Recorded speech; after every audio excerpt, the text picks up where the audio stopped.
pero no importa. Ahora sí puedo grabar la clase. Bueno, ¿qué vamos a ver hoy? Capítulo 3 nos tocaba. Ya hicimos la aproximación a el cuerpo para la institución infantil. Después nos metimos en por qué trabajaba en el capítulo 2 Narodowski la cuestión de Comenio. Y en el capítulo 3 se llega a la conclusión de una pedagogización de la infancia. ¿Qué quiere decir esto? Y de todo el capítulo va a girar alrededor de esto. Que niño va a ser lo que se establece, que en la escuela se hace niño y por ende se convierte en alumno, y que la pedagogía va a validar que esto es de esta manera, que el niño es niño y que el niño cuando pase por la escuela se convierte en alumno para después insertarse en la sociedad. Esto significa pedagogizar la infancia. Ahora, quizás lo que tenemos que trabajar un poquito más es estas cosas incipientes que había trabajado Comenio, pero que cualitativamente son diferentes en la constitución de la pedagogía moderna. ¿Se acuerdan que la vez pasada lo que vimos de Comenio eran las cuestiones de simultaneidad, de gradualidad y de la universalización, esta cuestión de darle a todo a todos, con una idea de que vamos a darle todo lo que necesitan todas las personas, para lo cual, en una cuestión de distribución, necesitábamos que estén todos en el mismo momento, en el mismo lugar, en el mismo tiempo, y la gradualidad tenía que ver con este orden que tanto le importaba a Comenio, por eso establecía su método didáctico, ¿no? Siguiendo los pasos, entonces pasamos las etapas. Esto lo propone Comenio con su idea y su pensamiento del siglo XVII. ¿Es un punto de partida para la pedagogía moderna? Sí lo es. Según Narodowski, sí lo es. Pero, ¿qué pasa cuando él plantea estas cuestiones? Son hitos transdiscursivos. ¿Por qué? Porque si bien para Comenio esto va a ser necesario de alguna manera, ¿sí? La simultaneidad, la universalización y la gradualidad, en la pedagogía moderna se le da valores diferentes, cualidades diferentes, intenciones distintas. Básicamente, Narodowski dice algo así como que el tiempo de las palabras se termina y pasamos al tiempo de la acción en la modernidad. Como que esto que enunció Comenio así muy filosóficamente, por decirlo de alguna manera, en la modernidad lo van a pasar a la acción. Y cuando lo traspasan a la acción concreta, le dan las cualidades que la modernidad necesitaba. ¿Qué era lo que la modernidad necesitaba? Nosotros vimos cuestiones que tenían que ver con el lugar de la razón, ¿no? Había que desarrollar la razón porque esto era el eje central de la sociedad y para que la sociedad avance. Había utopías en la modernidad, esto es, siempre vamos a un ideal a alcanzar, un progreso indefinido, y para eso tenemos que educarnos porque pasando por la escuela, decía la modernidad, nos civilizamos, nos alfabetizamos y nos disciplinamos. O sea que la escuela, en esta mirada, sería como la parte de la implementación de estas ideas filosóficas que se les habían ocurrido a Comenio, que las enunció, y que la modernidad las pasa a la acción. Pero cuando las pasa a la acción, le da otro valor. Otro valor, digo, porque son otros fundamentos, ¿sí? A ver, si les puedo compartir. ¿Esta parte se entendió? Bien. Termino esa idea, digo, cuando lo pasa a la acción, ¿qué hace? Establece instituciones Una de ellas va a ser la escuela. Por eso, en el texto de Narodowski, ustedes van a encontrar que se pasa del poder epistemológico al poder institucional. Es decir, se pasa de lo que se enuncia a crear una institución encargada de llevar adelante, en este caso, la función educativa. ¿Bien? Ahora, la sociedad moderna no solo constituye una institución escolar. Toda la sociedad moderna se organizó a través de instituciones. Cuando digo esto me refiero a, por ejemplo, hospitales, me refiero a cárceles, ¿sí? Me refiero a escuelas. Cuando les da el formato a esas instituciones, el formato es siempre el mismo. Para la escuela, para el hospicio o los hospitales, para las cárceles. Es siempre la misma organización de la institución. ¿Por qué? Porque las transforma, o las constituye, mejor dicho, en instituciones disciplinarias. Todas. La escuela también está metido en esto que llamamos institución disciplinaria. Yo les voy a compartir, si se puede, algo que me parece bastante gráfico. A ver si puedo sacar esto. Yo todo esto se los puse en el Padlet, algunas cuestiones, pero esta no pude, y sí me gustaba el dibujito. ¿Ven el dibujito? Los dos dibujitos, si leemos, el primero es de un hospital, el otro es de una prisión. Si lo vemos bien, las dos organizaciones son similares, ¿sí? Están organizadas alrededor de un dispositivo que se llama panóptico. El panóptico es un sistema creado por un señor que se llama Bentham, un inglés, que lo que hace es ubicar en el centro el punto de control. O sea que si yo me pongo en el centro, lo que hago es visualizar y controlar todo lo que sucede alrededor. Por supuesto, la intencionalidad de la sociedad moderna constituyendo estas instituciones disciplinadoras tenían que ver con controlar, con que todo esté dentro de lo que se establece que es necesario hacer o no hacer también, ¿sí? Cuando Foucault analiza estas organizaciones disciplinarias, va a decir que la prisión, el hospital y la escuela tienen la misma organización y tienen el mismo plano que ustedes ven acá, el mismo plano. Piensen entonces que la institución escolar se constituye como una institución disciplinaria, ¿sí? Como todas dentro de la sociedad moderna, que tiene la intención de controlar. ¿Qué controlo? ¿Qué busco controlar? Recuerden que siempre que hablamos de educar, y cuando buscábamos que pasen por la institución de la escuela, buscábamos constituir subjetividades. O sea que lo que estamos haciendo es controlando que las formas que se van constituyendo, que los sujetos se van constituyendo, tengan siempre la misma caracterización. Si ven un poquito más abajo, en esta pantalla que yo les estoy compartiendo, dice que en estos estados nacionales, en las sociedades de la modernidad, la existencia es existencia institucional. Es decir, los sujetos se van a constituir como tales cuando pasan por una institución. Por eso, la escuela va a ser el lugar central, porque yo me constituyo como civilizado cuando voy a la escuela.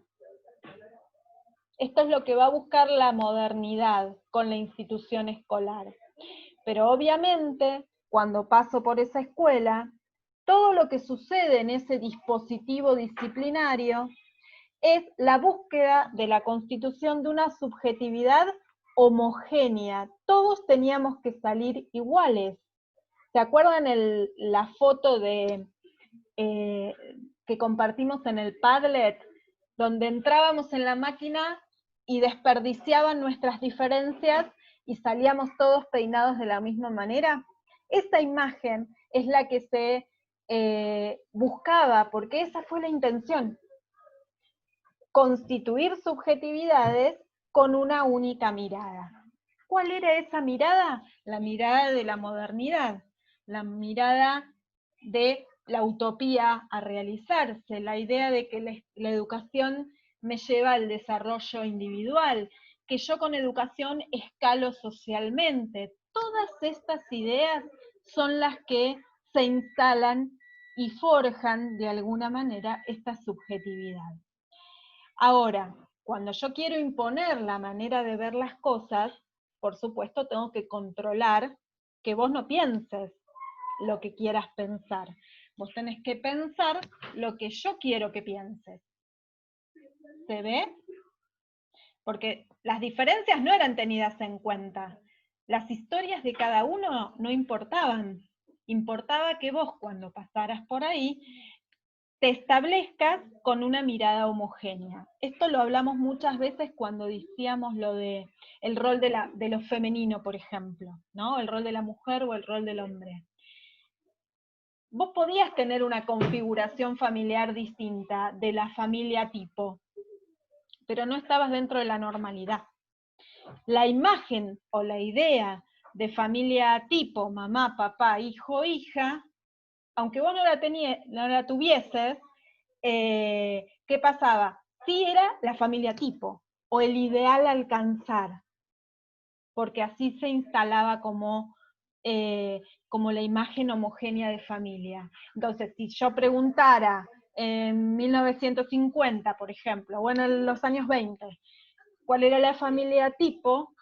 Ellos me iban a decir, la concepción de familia es esta, o la idea de niño es esto, o la mujer se tiene que quedar en su casa, en la cocina, como lo veíamos en cualquier propaganda que se establecía en los medios de comunicación, ¿no?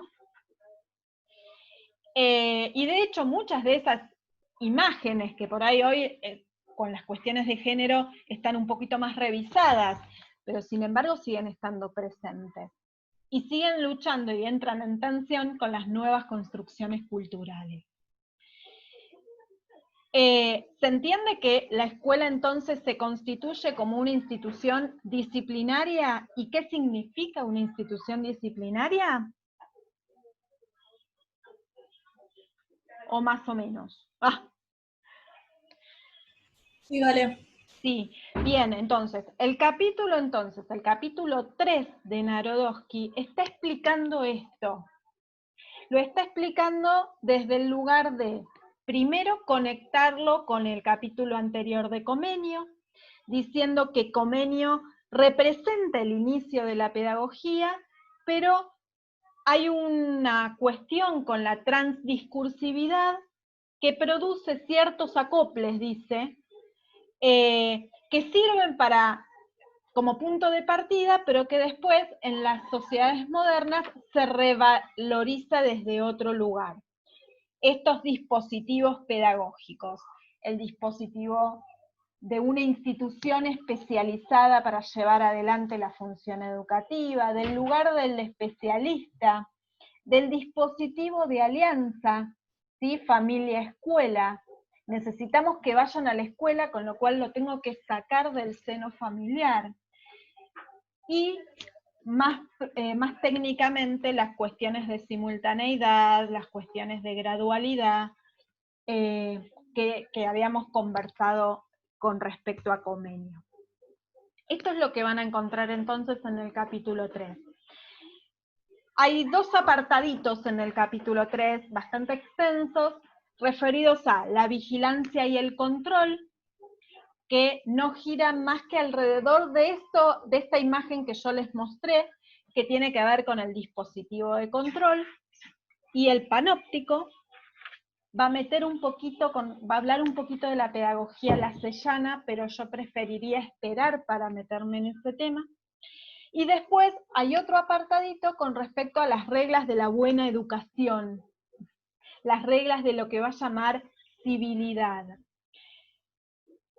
Estamos, si me siguen con la idea del planteo de la propuesta, es el texto de Pinot dijo todo esto, ya lo conversamos, ¿sí? Lo que está haciendo Narodowski es ampliar la visión y ver cómo estas características de lo escolar se fueron conformando, se fueron constituyendo, y cómo se ubicó a la pedagogía, a la escuela y al niño como construcciones de la historia, pero que se presentaron como si fueran naturales, como si no tuviesen detrás una historia.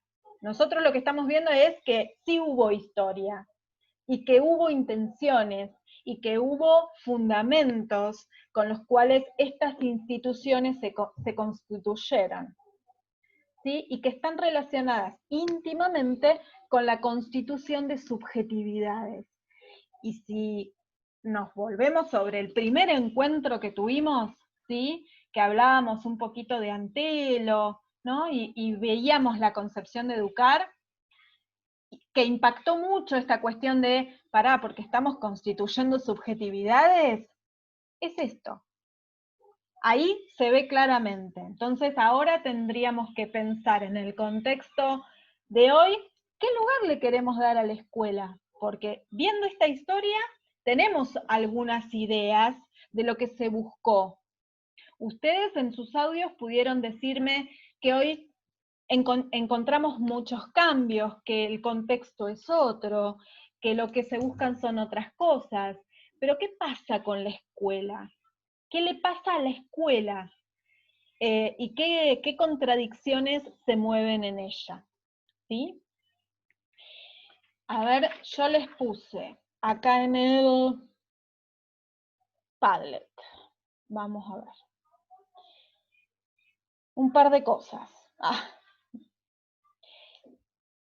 Esto que les agregué, que no estaba en el texto, pero sí me parecía interesante cómo estaba descrito, ¿no? Esto que les compartí respecto de la imagen y cómo la distribución era siempre similar dentro de las instituciones disciplinarias, es un extracto de una clase de un señor que la da en otro contexto, que se llama Ignacio Lekowicz, ¿no? Pero que me parecía muy interesante para ver esta relación entre la institución disciplinaria y cómo se constituye y con qué razones, y cómo se constituye la subjetividad. Sí nos queda por trabajar lo que tiene que ver con las operaciones de disciplinamiento. Y ahí sí, otra vez, volvemos a la palabra vigilancia y control. Y esto se va a visualizar claramente en la escuela moderna. ¿Se les ocurre una manera a través de la cual se ve en la escuela las operaciones de disciplinamiento? ¿Las amonestaciones, Las por ejemplo? amonestaciones, totalmente, que según Foucault se van a llamar sanciones normalizadoras, ¿sí? ¿En qué sentido? Si te saliste de la norma, te sanciono. ¿Quién te sanciona? ¿Cualquiera te puede sancionar? Los profesores piden, ¿no? Exacto. El adulto es el que sanciona, ningún otro sanciona. No lo piensen desde el hoy, porque hoy tenemos muchas cosas para repensar, pero digo, si lo pensamos en el contexto de la sociedad moderna, de la modernidad, del lugar del adulto y el lugar del niño, claramente la sanción era y solo podía ser posible por parte de un adulto, porque era quien tiene la razón y quien me puede determinar qué cosas sí, qué cosas no. ¿Bien? ¿Qué otra cosa se visualiza en la escuela con respecto a operaciones de disciplinamiento? Aparte de la sanción, que es la más clara, digamos, la más evidente.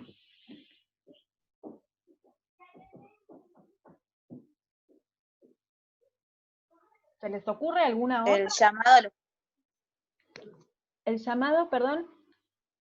a los padres. Es como un llamado de atención, Sí, antes de llegar a eso. sí. Pensá que sí, lo van a hacer, principalmente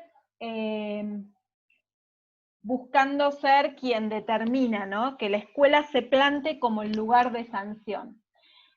De todas maneras, ellos están marcando bien la diferencia. El lugar de la familia, el lugar de la escuela. El lugar de la familia sería como el espacio de lo privado, el lugar de la escuela, el lugar de lo público. Y en lo público, en esta idea de la modernidad disciplinadora, había que instalar una sola mirada, la mirada de la sociedad burguesa. ¿Sí? Bien, si le agregamos a la sanción normalizadora, le podemos agregar algo que se va a explicar mucho en el capítulo 3, que es la vigilancia jerarquizada. La vigilancia jerarquizada significa que en la institución escolar hay miradas, hay una cadena de miradas. El docente mira al alumno, lo sanciona, lo evalúa, lo clasifica, lo enumera. Ahora, el docente también es mirado, porque la escuela o la institución escolar se instala de tal manera que hay un sistema piramidal, donde todos estamos mirando a todos. ¿Sí? El jerárquico me mira a mí, yo miro al alumno. Y no solo cuando está presente, y esto va a ser algo característico de las instituciones disciplinarias. No tengo que estar para saber que hay alguien que me está mirando, o que yo miro. Esto es lo que constituye la subjetividad. No crear en la imagen de los sujetos la idea de que no lo hago porque puedo ser sancionado aunque no me vean. ¿Sí? Por eso se instala una cadena de miradas visibles e invisibles. Es un sistema de relaciones de poder, claramente. Puedo ser sancionado en cualquier momento, bajo cualquier circunstancia. ¿Sí? Esto es lo que se va a instalar en una institución disciplinadora. Y digo, nos ayuda a pensar hoy qué hablamos, ¿no? De qué función le vamos a dar a la escuela, de repensar y revalorizar qué queremos de la escuela hoy, porque fíjense para dónde apuntaba la escuela. Controlar cuerpos, estar sujeto a miradas, ser sancionado. Hay una cadena de miradas que me sancionan, no solo al alumno, sino también al mismo docente, que también es parte de ese sistema jerarquizado, ¿no? Entonces, las operaciones de disciplinamiento van a girar alrededor de la vigilancia jerarquizada, la sanción normalizadora y los exámenes. El examen, que solo podía ser evaluado por el docente, que no podías discutir además sobre lo que estaba siendo evaluado, porque no tenía ni voz ni voto, y no podía ser como muy, a ver, sin caer en decir subjetividad, podía ser muy subjetivo, ¿no? Porque dependía de ese adulto que marcara qué es lo normal y qué era lo no normal. ¿Bien? O si te daba o no te daba la cabeza, lo cual era un problema, ¿no?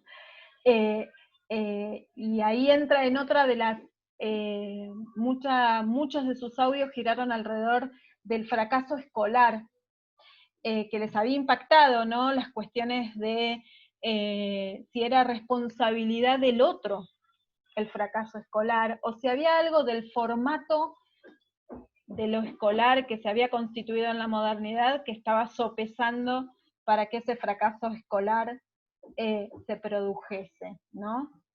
Por eso me interesaba volver sobre sus audios y sobre lo que habían podido reflexionar ahí. Me parece que todo lo que hoy trabajamos, que tiene que ver con la escuela como una institución disciplinadora o una institución disciplinaria, es lo que se trabaja en el capítulo 3.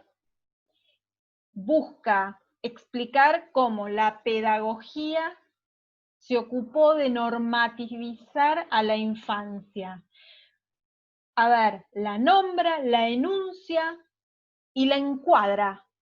¿Cómo la encuadra?